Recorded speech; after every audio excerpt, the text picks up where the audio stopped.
This is The Other 51. I'm Brian, and this week I'm joined by Zach Roberts, an independent journalist, and we talk about covering the Black Lives Matter protests in Rochester, New York.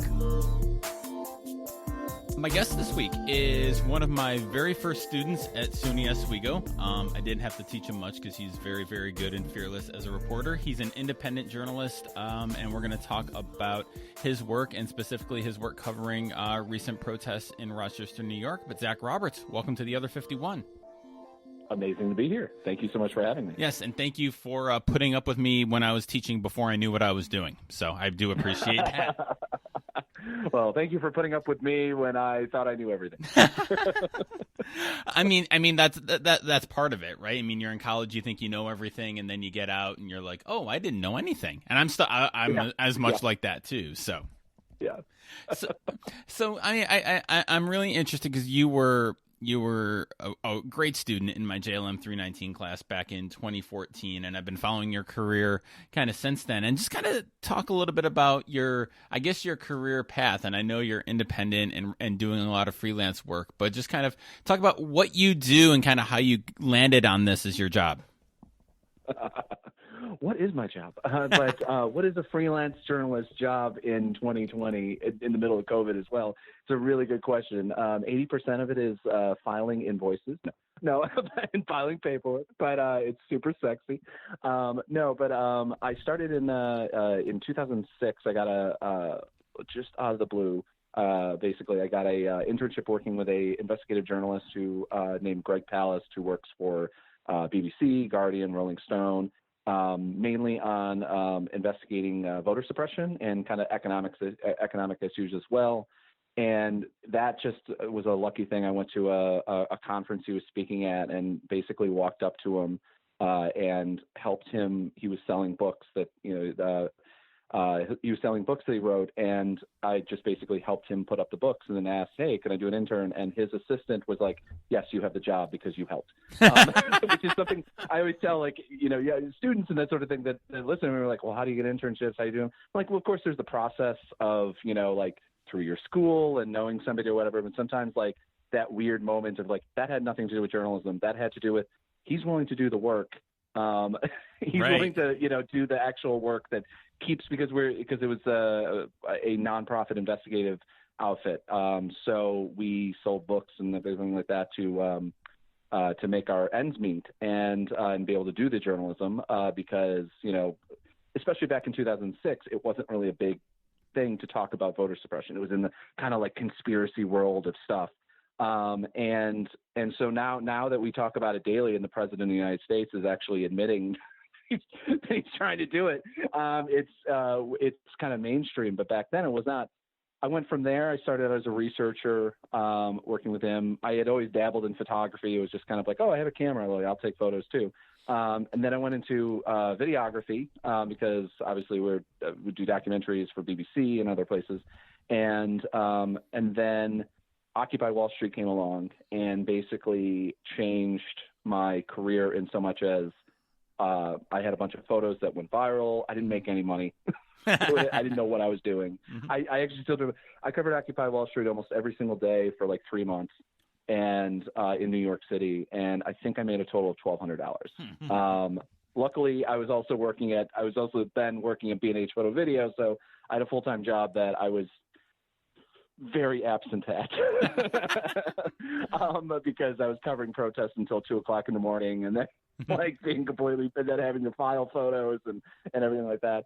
But from there, basically just kind of going back and forth. I moved to Alaska, worked on a documentary, worked for a website up there called the Mudflats, covered Alaska politics for a little while, moved back to Syracuse area, and basically from then on, I've been driving around, covering protests, everything from Ferguson to Charlottesville, and to most recently, I went to Minneapolis and covered the George Floyd protests, originally right up there, then went down to D.C., covered the protests there, went down to Richmond, Virginia, where there's a statue protest happening, where they're trying to take down a bunch of statues, managed to somehow miss everything, which is another thing about super fun with freelance work and everything like that. You can only stay there as long as like you can kind of like raise funds or get assignments to do it. Sure. And the 3 days or 4 days that I was there, nothing happened. And then the day that I left, they pulled out. The city ended up starting to pull down statues. They still didn't pull down the big General Lee statue, which is the main focus of the protests that were down there. But that's like now in courts, and so it's going to be a couple months. And then just recently, I was in Rochester, which is not a thing that I ever thought they covered. Last year, I was covering the UAW. Was it last year? Oh my God! Last year, I was covering the UAW strikes again for PayDayReport.com. Yeah. And we did extensive coverage. And one of the great things about working for like an independent site like Payday Report is the fact that we get to cover the story. Like we get to just be devoted to cover it. It's a labor like worker related site. This is like what we cover. And we were able to be there for like Mike Elk, my guy who owns it and runs it. He was there for like 3 weeks. I was off and on covering other things as well, but like, you know, I've actually never really covered outside of like election stuff and that sort of thing. Like I've never covered a story like where you're just like, you walk up to the picket line and like the guy's like, oh, hey, you're back again. We know you. And like, we restart a conversation. It was that, and like, it was a fantastic experience. Like, you know, hearing people's stories, you know, sometimes they speak on camera, sometimes they wouldn't. And the Rochester area was a fantastic, like place to cover, because we've gone down to Ohio, covered some things down in Parma, and like it was like sometimes tough getting people to talk there. But up in Rochester, like they were just like Dan Mahoney was the rep up there, and he was just like he just kind of let it be known. He was like, everybody's talked to Zach and Mike. It's okay. Awesome. So everybody just like was like, this is what GM does. And it was fantastic. But like I had never really had an experience with Rochester police. Other than just like, you know, seeing them around or whatever, like when I go to a few times ever, I go to Rochester. And then literally the first night I go there, I'm just like, it's one night, it'll be a protest. It's not going to be a big deal. I get there a little bit late for memorial for Daniel Prude, who's the man who was killed by Rochester police. And I guess there was a interesting kind of like back and forth between the young Black Lives Matter protesters who like marching in the streets and everything, and then the older African American community, the kind of like the church community there, who they invited the mayor and the chief of police to come to this meeting and kind of try to have a talk about it. And Black Lives Matter protesters are a little more direct. They're like, nope, we want this now. We're going to be in the streets. We're going to be bothering you late at night. We're, you know, like we're going to be making a racket, you know, making some noise. And I guess that was a thing. And so I ended up following the protesters out there, not expecting, you know, anything to happen. Again, it's Rochester. Like Syracuse is not like a huge protest town. There's a very small, like that's the closest other city to where, you know, I guess both of us live. Mm-hmm. There's a small like Syracuse Peace Council. There's a strong immigrants' rights activism scene there that's been a little bit louder, been a bit more prominent now under Trump.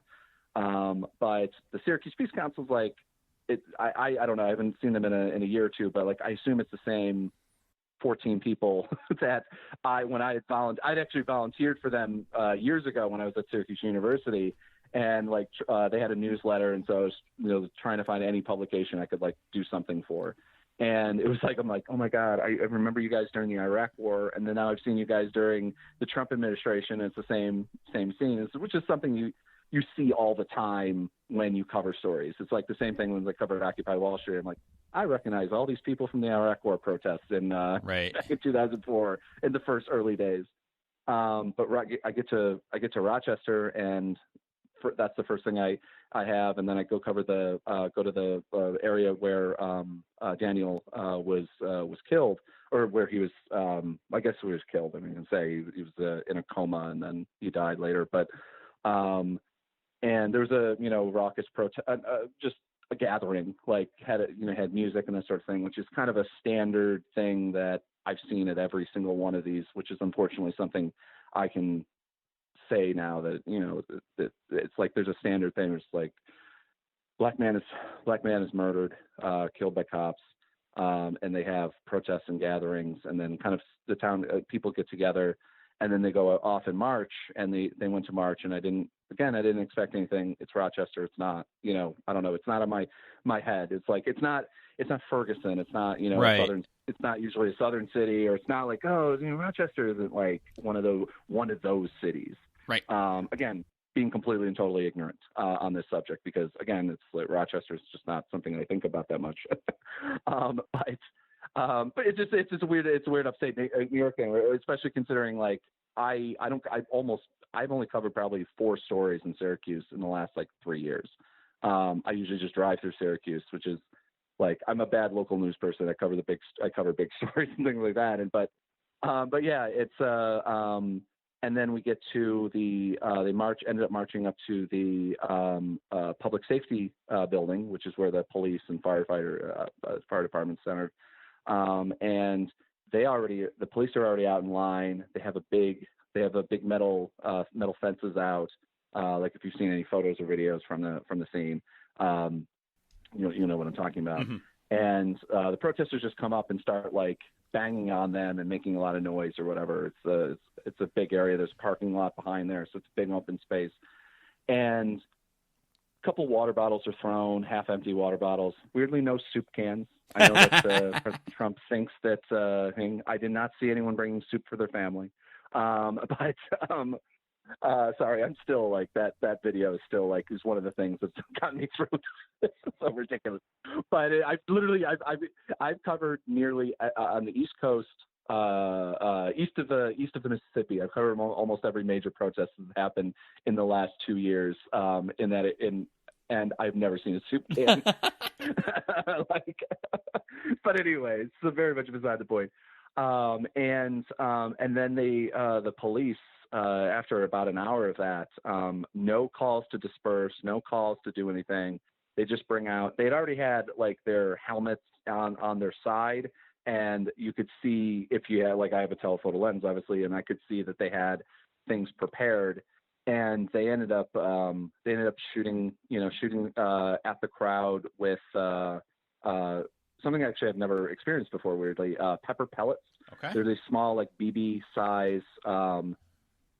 They look like I'm trying to think of what kind of candy they would end up look like, almost like, I mean, like Skittles, but small, very small, like they're BB size. And the point of them is that they hit them at the ground and then at an angle, or shoot them at the ground, and then they explode. And it's not like a shrapnel thing. It doesn't really hurt that much. It doesn't, not in that way it hurts. But what it does is kind of explodes, and then this pepper powder comes out, and you shoot a lot of them. And so that becomes this way that, as opposed to a tear gas canister, which is like a big deal, it's technically a war crime in certain ways and things like that, to use it on the civilian population. Not something that the police in America had ever cared about. But this is something new that at least that I've experienced. I've never experienced it before. That they're using the first night that they started shooting it at the ground, and it was bad and whatever. And then like the next night, they also used pepper spray when protesters kind of tried to charge the fence and kind of move the fence forward. And then the next day they started shooting them at people, which is, again, not the way they're supposed to be used. I got nailed the first night. I think I got nailed the first night once, but I got nailed the next night, like I think 5 or 6 times. And then the next night after that, I got nailed like 4 times in rapid succession, when they were specifically targeting like a group of journalists that were taking photos. And which is honestly one of the big things. It's like, I don't want to ever say that we're more important than the protesters being there, that the protesters getting shot by a less than lethal thing is any worse or better than thing. But there is a separation. I mean, like, we're supposed to be there to cover the story. We're not participating in the protest. We're not doing anything. I mean, occasionally you'll see somebody like somebody wearing a press tag or something like that, like on their helmet or something like that, participate in some way. But we weren't. Like, this group of journalists, I think half of them were from New York City, that the last night I was covering, Saturday night, we all got shot at with these pepper pellets, and then shot in our direction, tear gas canisters, when there's no other protests around us. And so it was a direct assault on the journalist trying to cover the story, which is something interesting because I've experienced that a lot. But like again, the Rochester police are not. It was just not like NYPD. This is something they do. Chicago PD, Portland, yes. But like they were just completely and totally unprepared, I think, for thousands of people being out in the streets over killing that they had covered up for several months. And that, again, that was like the biggest thing, is that this would have happened a month before or so before George Floyd, and they covered it up until this past week. It came out, and the mayor helped cover it up, which there's a question whether she covered it up because of her legal legal requirement to do it. Like there's an ongoing investigation, so she wasn't able to talk about it, sort of thing. I don't know. I think she should have said something, but yeah. Anyway, I'm sorry I ranted for I don't know how long. No, it's excellent, and it's interesting too, because I don't live in Oswego. I live outside of Rochester. I live in Fairport, which is about 10-15 minutes from the city. And so it's so funny hearing your perspective, because like from my perspective, there were, after George Floyd, like end of May, early June, when the big Black Lives Matter protests were starting up again across the nation, there were a bunch of marches in Rochester. And a couple of them turned violent, and what I had heard from friends of mine who were down there, it was one of those instances where non-protesters or opponents to the protest were coming down and starting stuff and creating violence, and so there was some built-in tension kind of already there. It was funny because I remember the story broke last week as we're recording this, and you knew something, the protests were going to start Friday night. My wife, my daughter is almost 10. We went down. We had like dinner in the city and at a park on the outskirts of the city, and we're thinking, do we want to go to the protest? While it's daytime, while it's still a march, to show our support. It's something that's very important to us. And my wife and I just look at each other. We're like, this feels volatile. Like it feels like, because it was that would have been the first night that you got there, and it just had the feeling of, this is 3 months of pent up aggression because of what happened in June. Plus now this is personal for the police, because it's not just this amorphous Black Lives Matter protest. Now it's something that happened on their watch in their city, and their colleagues happened. So I'm curious, when you get to town, let's take Rochester as an example. So you get there Friday, and as you're covering it, like, what's your process? I was there Thursday. You were there Thursday. Okay, I'm sorry. There's Thursday, Friday, Saturday is what I covered, and then I came down here to Pittsburgh, where I am now. Okay. But yeah. So when you get to a town where there's a protest movement going on, like what do you do? Are you reading up on the background on it? Are you going right to the area where it is? Like what's your MO for doing that? Usually what I try to do, at least in the modern era, is that it's so stupid, but it's like one of the only ways, if you're not part of the town, is you do two things. Is either you start kind of trying to find out who the local activists are on the ground. Usually like a couple towns, like towns that have more history. I know Rochester has a lot of history of protests and things like that historically, but like modern time, like Minneapolis, like before I flew to Minneapolis, I knew that there's a handful of people. I'd actually covered things in Minneapolis before, so it wasn't that tough. But there's you kind of look around. What are the activist groups? Like there's, obviously there's Black Lives Matter Minneapolis, and then there's going to be more community aid groups that are around, anti-fascist groups that are around. You search them on Twitter, search them on, see what events. Sometimes they put event pages up on Facebook. Just usually around the memorials, around, again, this is I always hate kind of explaining this to people because it sounds harsh, but it's just there is a formula. There is a process at which almost every single one of these happen, which is again part of the terribleness of the fact that it keeps happening. And okay, so everyone knows that there's a process. The church leaders get together. There's a thing. Nothing gets done. Black Lives Matter or whatever the kind of group is there gets together. They talk. They understandably get angry because the police are not doing anything. The mayor isn't doing anything, especially when it's a Democratic town, when they feel as though that it's a mayor, especially you have places like Chicago and Rochester, where you have female Black mayors and people who like. I mean, I don't think in Chicago the activists knew her beforehand, so they were like they didn't expect that much. But I feel my feelings from Rochester is that they expected something from Lovely, right? Right. Yeah.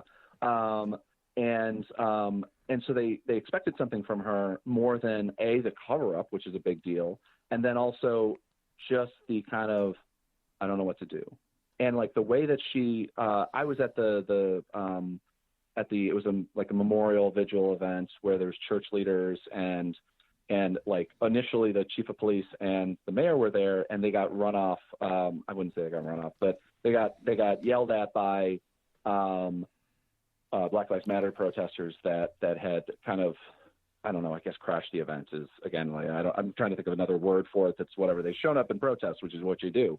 And they ran away. And then the mayor came back later, to her credit.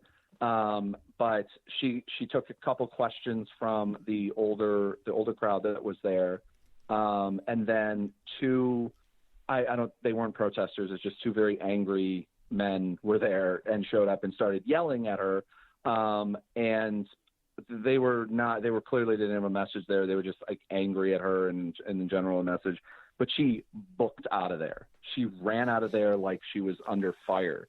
Like to the point that like the church elders and the kind of community, like older community organizers, like did a protective circle around her, like she was going to get shot or something. It was one of the weirder scenes I've experienced in my several years covering this, which is saying something. Right. Like, I mean, maybe the fact is like usually the way that they deal with it, it's like, I mean, like you've seen from Kenosha, like Sure. this terrible panel of press conferences that they do, which is honestly something they should just stop doing because every single time it just seems like it makes it worse. It's a bunch of white men like who run the town talking about how, you know, the chief of police talking about in Kenosha, talking about how, well, you know, they were out after curfew. So basically they get what they deserve.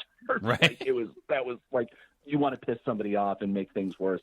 Those are the words you say. Right. Like, people stayed out past 9. They were at 9:30 and they got shot. But yeah, so it was just this weird experience. And then, anyway, I'm drifting off into the other part of that. But that's the first thing I do is like check all the social media, see what's happening, check out what the hashtags are. Usually, Rochester didn't seem to have like an attached hashtag. At least maybe they do now. I haven't in the past couple of days. I haven't been following it as closely as I should be. But you check those out. Make sure you kind of like mentally save those. Follow the accounts. I make Twitter. I'll often make if I'm on Twitter, make Twitter lists so you can just go straight to that list and see what's happening. Because you know a lot of people do, especially when there's live streamers there. Then you can start kind of like picking up on, okay, well, they're at this street corner. They were going, because I'm like, I don't know, like I know Rochester is the dinosaur barbecue, and like basically, and then there's a really good Italian bakery. Those are two things I know about Rochester. And I think RIT. I think that's about it. So like when they talk about like, oh, it's happening in this community in Rochester, I'm like, I don't know what that is, and I have to Google it and go through. But I mean, like that's relatively similar in most time. I mean, like I had to learn everything from scratch about Ferguson. But like I mean, like what I do is like I'm a lefty photographer. I'm really straightforward on that. I'll call things out when I see them. If somebody does something bad, I'll say it. But like in general, so like I try to talk to a couple people, see if I can talk to the people who seem to be the organizers, stick closer to them. See if you can overhear. I always like overhear things. Like I don't usually tweet them out because if I'm overhearing something, I don't know. It just seems to be a journalism ethics thing for me. Is that it's just like I'm like sneakily listening for something, and I hear it and be like, oh, they're going to go to this place. Right. But I used to do that a lot more, and then like I just decided it was something that like the idea is especially when you're. Even if I'm going from Oswego County to Rochester, there is something that I think that a lot more journalists need to deal with, especially ones that, I don't like the term parachute journalists, but like I definitely am a parachute journalist. I come in for a couple of days and I cover a story. I cover, protests. So like, it's not like I'm dropping in to talk to old white people in diners about Trump, Right. like that sort of thing. But like I am dropping into a town. I try to learn as much as possible from the people and try to talk to the people, even if I don't interview people on camera as much as I used to do that a lot more, just because I never ended up using it, because there's the process time on protests like this, like you get a story and like 8 hours later, that video that you think could have like gotten attention and everything like that, just nobody would care. I mean, like I interviewed, when I landed in Minneapolis, I interviewed one of the witnesses of George Floyd's murder by cops, and just happened to run into him on the street. And he was just like, "Oh, you got a camera? I got something to tell you." And he just walked on me. And as far as I can tell, I have moderately an exclusive on that. And like, and I keep retweeting it every once in a while, being like, "Hey, can people pay attention to this?" Because I feel like this is important. This is not a video. This is not just a video. This is a man who substantiates everything that protesters are saying about the police and what they did, and the fact that the police knew, because at least this man was yelling at the police officers saying, "He's not breathing, get off of his neck." And so like, you have a witness, you have a thing, and it's just like, no one cares. And like, it has like 4,000 views on my Twitter account, which is like, at this point, like usually I get several thousand. If it's, again, like I tweeted out something in Rochester where it was just like, it was a peaceful protest, and like and I think I did a video of it, and literally nothing whatsoever. And I tweeted out afterwards, I was like, do you need some broken windows? Like, what do you guys need to care about another black man being murdered? Do you need violence? Do you need the bang bang? Like, what do you need from this to happen? Thankfully, that tweet actually got more traction, because I think that like, it's something that's sad, is that like I think that like activists have to know at this point, if they want to bring attention to things, that they have to end up doing something that's going to get the media's attention, because otherwise it just ends up being, 500 people gathering in a spot and protesting. And unfortunately, especially the national media doesn't really care about that. The Democratic Chronicle in Rochester has actually been doing a bang-up job on this story, which is shocking, considering they actually just didn't cover the GM strike for like 3 days. They just didn't do it. Like, it didn't happen, which is great for, my work at Payday Report, because I was, we were able to get exclusives like left and right. But yeah, so I'm trying to think of what the other thing was, long story wise, what I do when I get on the ground. But like, one of the biggest things is just try to start conversations with literally everyone when you get on the ground, and don't. I actually, when I show up on a scene, when it's the first time I get there, I try not to have my cameras out often. Okay. Just because that immediately stops a conversation often. Yep. Sometimes people want to talk to people on camera. Sometimes, although I will say, sometimes you have to worry about those people. Yes. Because they're, and that's not just because, and it's not just because like, oh, that's clearly somebody like trying to be a media attention person. But like, one thing we have a lot of people who are trying to change the narrative about whatever the narrative is at a protest. Like, you have, because even within that initial small crew of people that in Rochester, there was at least a couple people who were, one person be like, "We're going to burn it down." And then everyone else around them be like, "No." Right. Just no. And they, like the guy that keeps trying to grab the microphone or whatever. And it's just like, the at least the people that seem to be the organizers. Again, it's, when you're talking about Black Lives Matter and anti-fascist activities, it's difficult to say the leadership, because usually it's more of a, bottom up, not anarchy in the like chaos sense, but in the actual sense that we should use the word anarchist. I'm sorry, Joe Biden. You used the word wrong when you're talking about anarchists are out in the street. And I'm like, I know a bunch of anarchists. They go to community organizing centers and like run food co-ops. Like, just like like whenever they talk about Antifa, one of the main people I know from Charlottesville, who's Antifa in quotes, like literally is like been like put on lists and things like that, and has been like used in advertisements against Antifa from the far right.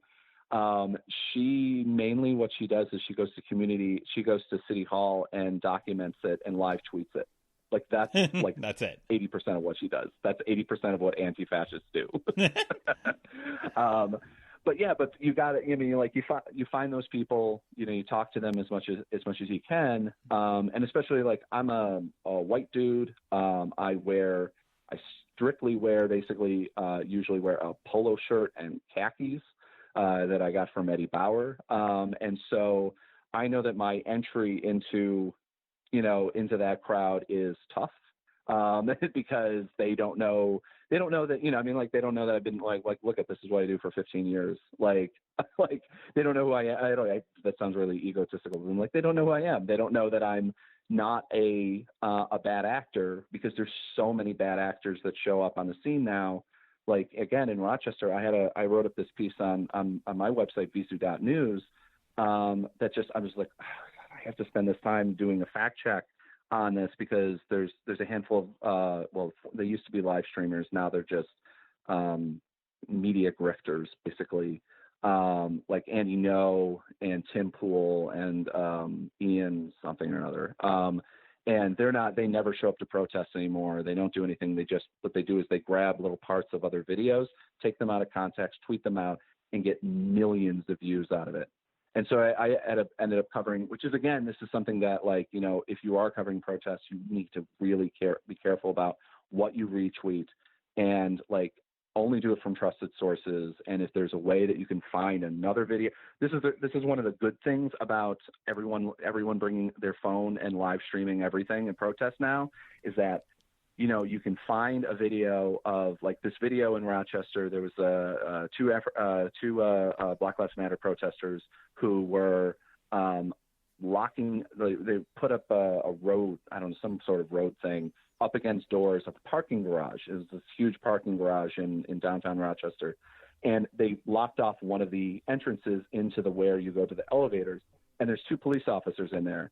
But in the video, which is which is pulled from a segment on a live stream of Rupley, which is RT's like wire service, and it was just pulled from that. And what this guy named Ian what said was, like, you know, now this I something along the lines of, I think I warned you of this. You know, protesters are now lighting apartment buildings or trying to break into apartment buildings. Another person was like, oh, they're lighting apartment buildings on fire now, and all this crap. And I was there. Right. I was there a minute after that video happened. I was there. I was just like probably 20 feet away, but like I walked up and those two guys were still physically in front of the building. I have a photo of it, and they were just banging and mocking the two cops that were in there, who were not locked in, because there's two other doors on either side, and there's an elevator, and it was a parking garage. So I'm like, I have photos of this, and the police were like using the parking garage as a way to block off protesters from going somewhere else. And so that's why they were in there. And none of those windows were even broken. None of the things, like there was one window that was like boarded up, but it was already like that. Like, I don't know if it was from months ago protests or just somebody broke a window or whatever happened. But like everything that was there, they just locked that one thing, and basically they were just like mocking the two cops that were inside, and which is, by the way, not something that you deserve to get shot for. With tear gas or pepper spray, you can mock a police officer. It's okay, but it is still a First Amendment acceptable thing to do, I think, in most cities. But so it's like I had to go through this whole fact check on the thing. I mean, literally in the video, it says garage on it, but it's like, since it's a low quality video, it's hard to read. Like, if I told you it said garage, you'd be like, oh, I can see it says garage. But like, it was wild. But because that video, one of the videos had like, I think it was, when I first saw it, 480,000 views. So the damage was already done. And so it's just like, and like, my article I wrote on my website, 2 hours later or 3 hours later after I got home, probably got 400 views, I mean, and so, but like one of the problems is again, like I went through that thread and there, and I tried and we like tried to correct people and things like that. And it was like, I was physically there, and the people, and never mind the fact, none of the people that shared the video were there. And it wasn't even using RT's original feed. It was a clip out of RT's or Rupley's feed. And so like, this is one of the biggest problems with protests is that I would say about 80% of the things you see on the far right are by the, as I call the grifter class of media personalities. Like 80% of them are just completely made up. The other 20% are taken out of context, and and it's just like it's one of the toughest parts of especially being a photojournalist when you have documentation of it. Is like I end up sharing most of my work on Twitter now for free and basically having to give it away because I'm like I can't just give this to my wire service and hope that somebody's going to do a fact check. Like I actually work with, I give a lot of stuff to a friend of mine, Brooke Binkowski, who I very much recommend following for any media personality. She used to run Snopes. Now she runs a new place, which is I think much better than Snopes. Snopes has gone a little weird, called trutherfiction.com. And she's a, media fact check extraordinaire. And so like, yeah, sorry. Again, I'm going on and on. No, it's great, and I'm just curious too. Like when you're on the ground during the protests, like you mentioned, getting shot at by the cops, and I saw on Twitter that you're kind of bruises on that. I'm glad you're okay on that. But when you're on the ground and things are happening, like maybe a dumb question, feel like a dumb question, but what's that like? Like, what are you actively doing? What's that like to be kind of in the middle of that, especially when the police react violently and things start to go kind of askew? So, I mean, the number one thing that I recommend, and like, because there's so many photographers that are not getting it, even news people. Just, I mean, like one of the wildest things is like at your average news photographer now in any city is now covering like unrest, Right. at least civil unrest. And so even there's a lot of people that like, I mean, like, look, I've covered the city for 5 years and now this is the first time I've ever dealt with tear gas. And it's just, I mean, like, this is something I do. Like, I've been dealing with tear gas since I was 18. It's covering, like showing up to protests and thinking that I'm covering them and things like that is whatever. But back in the Bush administration. But I mean, one of the first things I always write, I'll turn this into a things I recommend, is whatever you're doing, always have an exit. Yeah, because I mean, I covered Charlottesville and like being in big crowds and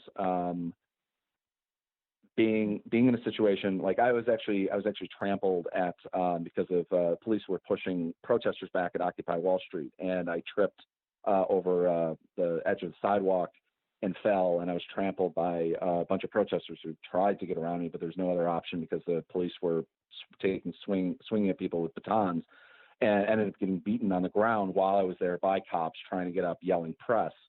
And so I have a, like, in large crowds, I get, have a little PTSD of not being able to get out and not being able to get out of crowds. And so it's something that I like ever since that happened is that I keep as much as I can, I keep to the edges.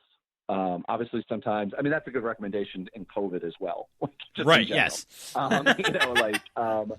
It's not, I mean, it's also in general, like as an introvert and as whatever, I mean, like photojournalism is the only way that I ever get out and talk to people. So, I mean, like, but it's a good idea to do that. I mean, like, even if you're a strong runner, even if you're whatever, like the chaos of crowds when they start shooting pepper balls and rubber bullets and tear gas at people, like people don't become logical and they just run. And like the one thing Rochester protesters were doing a very, very good job of stopping that, because they were just saying slow, like everyone was yelling slow down, and there was enough people around that were keeping people calm. When the police in Rochester, this is one of the scariest things. The police were doing this thing that, again, I hadn't seen before. They were bum rushing the crowd.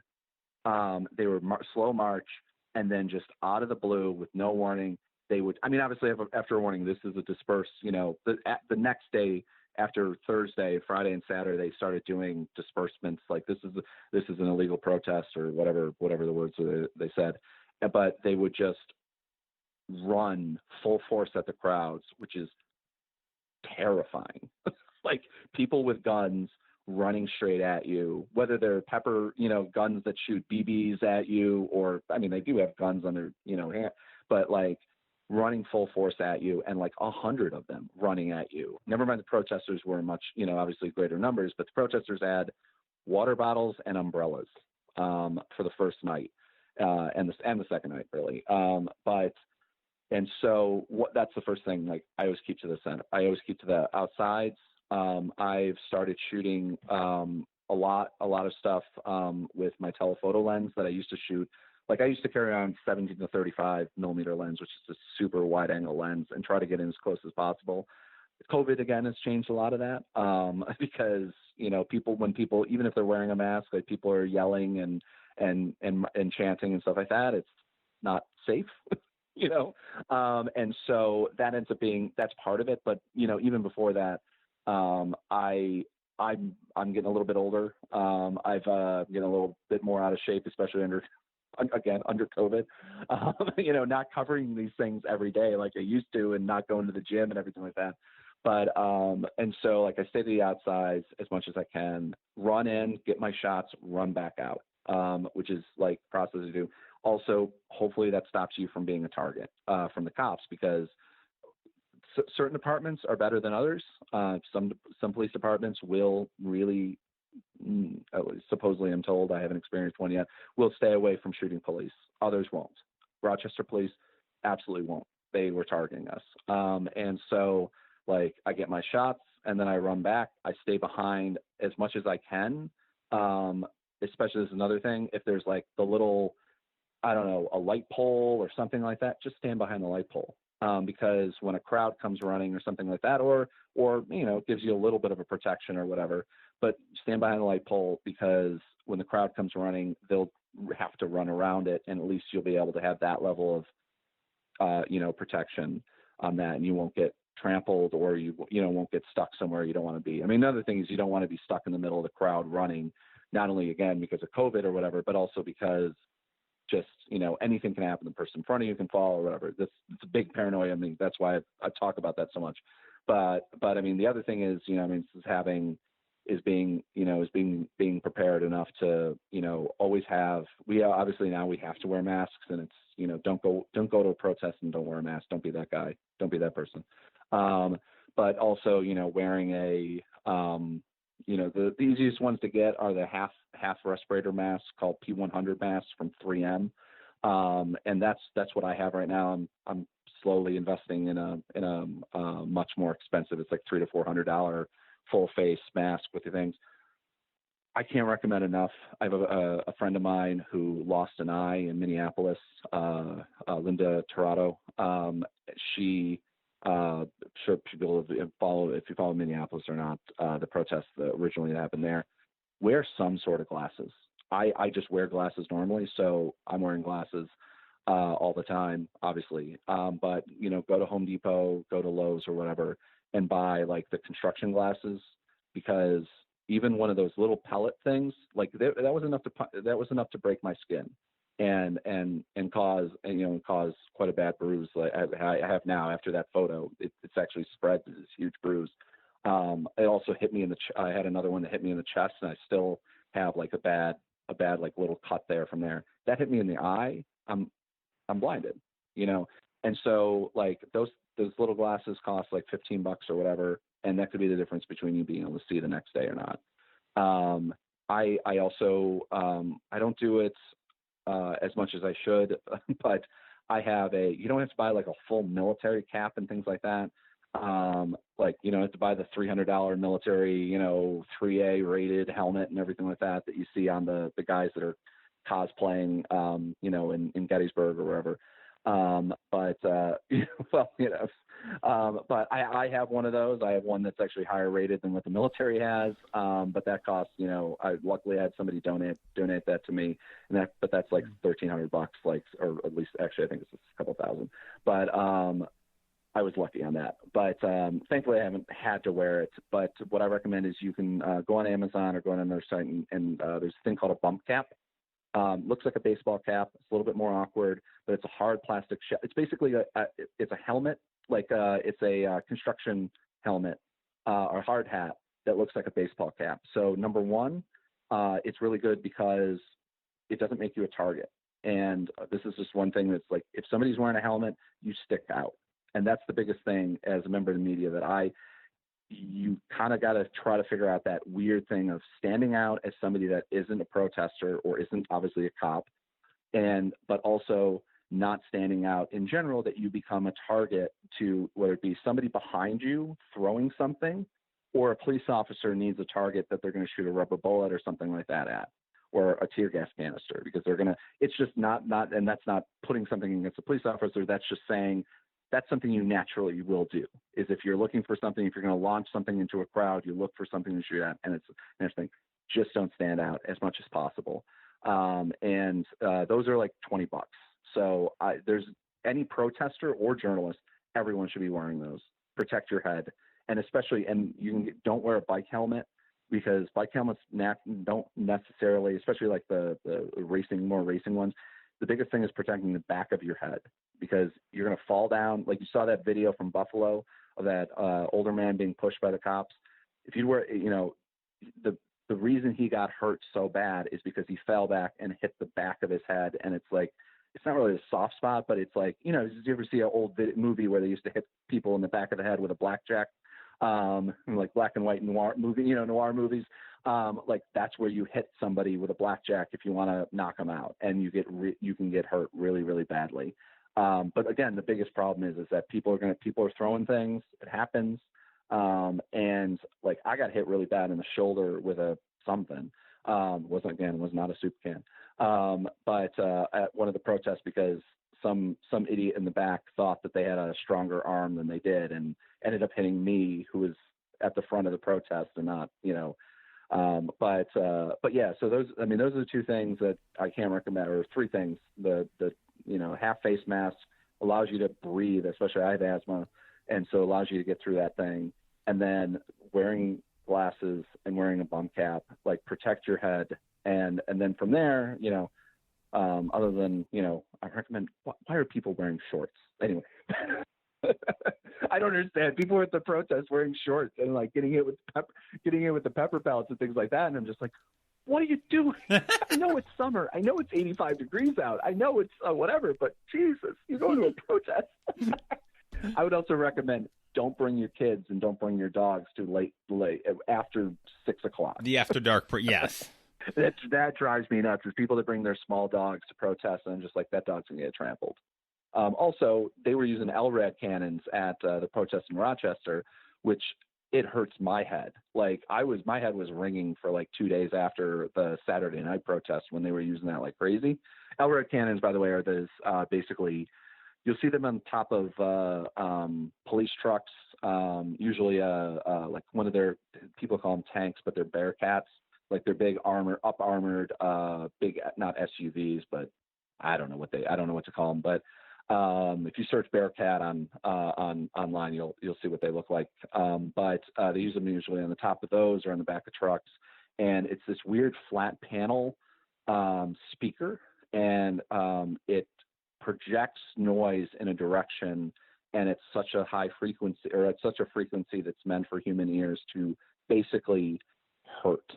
And it's like physically, like if it's aimed directly at you, it physically hurts. I had a friend of mine who he had a lawsuit against the city of New York, because he was actually, I think, the first person in America to ever get hit with one of those, and they weren't necessarily legal at the time.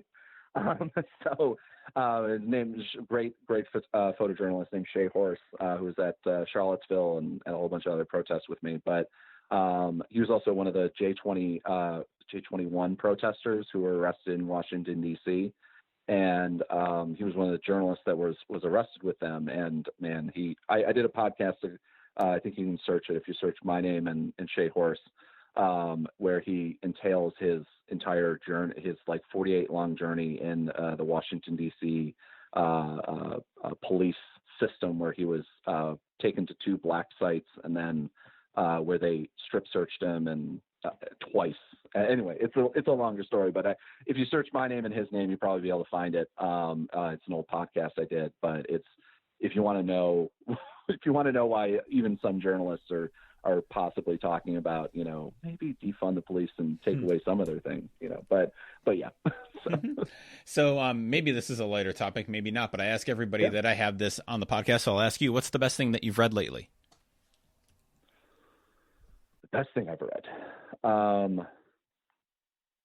God, I'm trying to think of what I've read lately. That's one of the problems, is that I drive so much, and I mostly listen to podcasts and things like that. And I use like breaking news and things like that. Oh my God, there's a Twitter thread, and I'm trying to think of what the topic. But I'm a short attention span theater now. When it comes to like especially when I'm in protest mode and I'm driving everywhere I go, and it's a problem. I would recommend. I know it's not a reading thing, and so I'm breaking the question, but there's a podcast that if you are at all interested, again, we didn't talk about it as much here, but like I cover, since Charlottesville, 80% of what I cover is the far right. I go to Nazi rallies, and I go to, far right extremist rallies and things like that. And there is a podcast called Knowledge Fight. It is all about, almost all about, they cover other things, but it's mainly about Alex Jones's InfoWars, which is, he's a far right broadcaster, and he's kind of the old purveyor. He's one of the 9/11. He was kind of one of the original 9/11 truthers. Kind of made that into a huge thing, turned everything, and he's kind of helped spawn this entire kind of far right media grifter world that we have, where we have these people that go out and make up basically create fake news. And he was doing this long before the internet. Basically used to be like a little bit more of a friendly conspiracy war guy, and but kind of always was a little bit on the edges of anti-Semitism and things like that. Now he's full-blown. He's a full-blown Trumper, but he's also a full-blown anti-Semite. He's fully open with all of his actual beliefs. Let's just say that. But there's a podcast that it's with 2 comedians. That one of the guy is this fantastic researcher, and his obsession with detail is incredible. And they go through and fact check, and then explain a lot of the kind of different, because one of the good things of if you're going to focus on one show to learn about the far right, Alex Jones is a really good one, because he talks about other people's conspiracy theories and other people that are also within the far right. He'll have he'll have Richard Spencer on his show. He'll have like the early on grifters that will later on become the next Andy Ngo or the next Tim Pool. He has them on their show, and then they kind of go off. Either he hires them or they go on, but they explain everything, and they go into this extraordinary detail. And the fact that you have the guys' names are Dan and Jordan. Jordan's the comedian, and and Dan is more of the straight guy. And like it's like three episodes a week, and each one of them are like an hour and a half to 2 hours. I don't know how they do it like work wise, but they're hilarious, and they're also very unbelievably informational. And that's 80% of what I listen to. And when I drive places, I also have audiobooks and things like that, but like that's what I end up listening to like 80% of the time. And that's kind of like my reading. But yeah, I don't know. The other thing, I think the last thing I read is rereading a comic book by a friend of mine, Derek Robertson, The Boys, which is a TV show on Amazon Prime now, and I can't recommend that comic book enough. It's extremely bloody and brutal, but it's it's this fantastic twist on like kind of the world of superheroes that works really amazingly again in the era of Trump and the era of everything is twisted. Yeah. So. Awesome. Well, I'll have links to all of those in the show notes. We'll have links to your work and your Patreon in the show notes as well. Zach, this has been phenomenal. Thanks so much for joining me. I appreciate it. Thanks so much for having me, and thanks for letting me rant.